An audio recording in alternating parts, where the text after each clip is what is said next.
Quand j'ai vu que Yaya Fofana n'a pas été nommé pour le prix du meilleur gardien de Ligue 1, franchement, pour moi, c'est clairement une injustice. Parce qu'on regarde tous les matchs de Yaya Fofana, tout ce qu'il montre durant le début de saison, c'est quand même stratosphérique. C'est très important ce qu'il montre avec Angers, qui est décisif dans les moments clés, qui permet à son équipe de gagner des matchs. Et voici un gardien qui est en nette progression.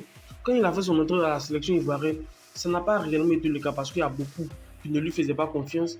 Mais il s'est servi de tout ça pour pouvoir emmagasiner de l'expérience. Mais visiblement, à Angers, où quand même il faisait partie des grands gardiens de ce championnat de Ligue 1, il n'a finalement pas été élu top 5 des meilleurs gardiens de Ligue 1. Et moi, ça me fait vraiment mal parce que je me dis que dans cette liste de meilleurs gardiens qui ont été nominés pour le prix des meilleurs gardiens de Ligue 1, Yaya Fofana dépasse certains. Il aurait pu être dans le top 5. Voilà ce que je dis en fait. Parce que Yaya Fofana, c'est quand même, il joue à Angers. Et Angers vient de monter quoi cette saison. La saison passée, Angers était en Ligue 2. Donc ils sont montés avec un Yaya Fofana en Ligue 2 qui les a permis de pouvoir monter parce que Yaya Fofana à Angers la saison dernière était titulaire indiscutable. Il était titulaire indiscutable. Donc il a permis à cette équipe-là de pouvoir monter. Il a fait des arrêts, de très bons arrêts, ce qui est totalement bénéfique. Mais moi, je ne comprends pas. Arrivé en Ligue 2, je pense qu'il faut relativiser. Il faut relativiser. Parce que les 5 nominés, il y a qui? Il y a Donnarumma, il y a le gardien de Lille, il y a Rolly, je crois, de l'Olympique Lyon, il y a le gardien Petrovic de Strasbourg, et il y a un dernier, je ne sais plus trop qui, et il y a Perry. Voici des gardiens qui ont été nominés pour ce prix-là.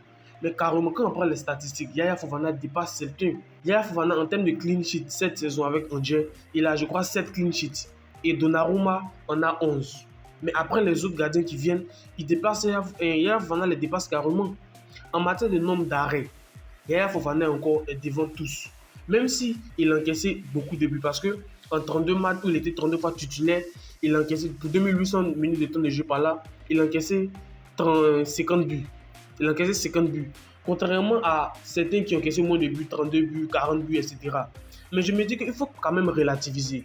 Parce que la défense quand même du PSG et la défense de Angers, c'est quand même le jouer la nuit. Dans la défense de Angers, on a quand même des internationaux. Il y a Hakimi, il y a Marquinhos, il y a Pacho, il y a Nuno Mendes, des internationaux qui sont titulaires indiscutables en club et en sélection. Contrairement à Angers, qui a une défense qui n'est pas assez harmonieuse, qui n'est pas assez haut niveau par rapport à ces 5 clubs-là. Donc, dites-vous qu'actuellement, Yaya Fofana par match subit plus de 50 tirs.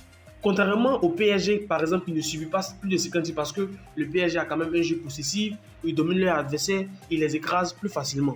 Contrairement à Yaya Fofana qui est dans un club qui est obligé de sortir les arrêts. Ce week-end même, lorsqu'ils jouent face à Nantes, où ils ont gagné finalement. Mais regardez la parade, les arrêts qu'il effectue à des moments clés, à des moments décisifs, ce qui permet à Angers de pouvoir gagner le match. Et franchement, les gars, moi, ça me fait vraiment mal qu'il ne soit pas nominé dans le top 5. Peut-être qu'il ne sera pas élu meilleur gardien de Ligue 1.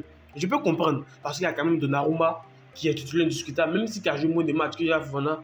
Donnarumma, je crois, on a joué 23 matchs, mais qui joue la Ligue des Champions, qui est décisif en Ligue des Champions, qui fait des très bons arrêts et qui sont en demi-finale et qui ont même gagné le match aller, n'est-ce pas, contre Arsenal, enfin bref. Donnarumma est au-dessus pour moi de Yaya Fofana. Sur certains critères, mais Donnarumma, grâce à son envergure, grâce à tout ce qu'il demande, franchement, Donnarumma est au-dessus.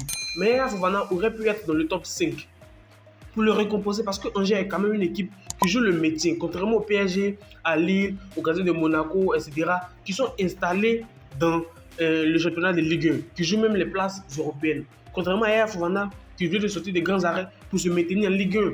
Parce que là, je crois qu'ils sont 14e. Donc forcément, les performances qui vont suivre avec sera de se maintenir, contrairement à d'autres clubs qui sont déjà installés, qui jouent même la Ligue des Champions et qui ont joué la Ligue des Champions même cette saison. Lille, le Paris Saint-Germain, Monaco, etc. D'ailleurs, franchement, pour moi, c'est une véritable injustice qu'il ne soit pas dans le top 5. Parce qu'au vu de tout ce qu'il démontre, 73% d'arrêts par match, 133 arrêts. Franchement, les gars, c'est des performances exceptionnelles. Il n'a pas été nominé, moi ça me fait vraiment mal, mais j'espère qu'il sera rebondi, il va aller dans un club pour avoir cette envergure-là.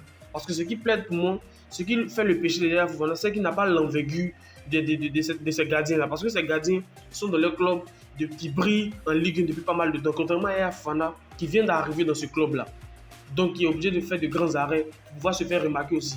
Mais il a tapé quand même dans l'œil de pas mal de grosses écuries qui sont intéressées par lui. J'espère qu'il saura saisir la chance en prenant en compte son environnement et tout ça. Et même ses performances se sont réitérées avec les éléphants. Il a été titulaire indiscutable avec les éléphants lorsqu'il est venu, rappelez-vous à la CAN, il arrête le penalty contre le Mali.